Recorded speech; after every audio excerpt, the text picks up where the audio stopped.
How to add slide animation in Wix Studio.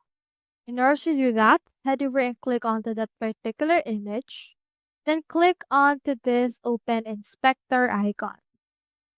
Click onto this animation and effects, and then from in there you can see the animation and effects that you can add. For example, you can add an entrance. So let me remove this particular set one first, and then add in here an animation by clicking onto this add option.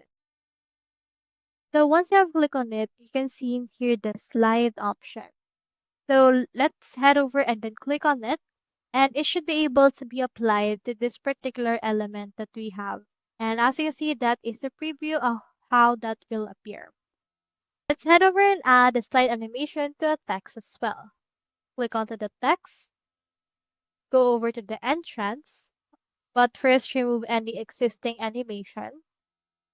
And then from in there, click onto this add option that we can see right there. Here's slide as well, and click on it.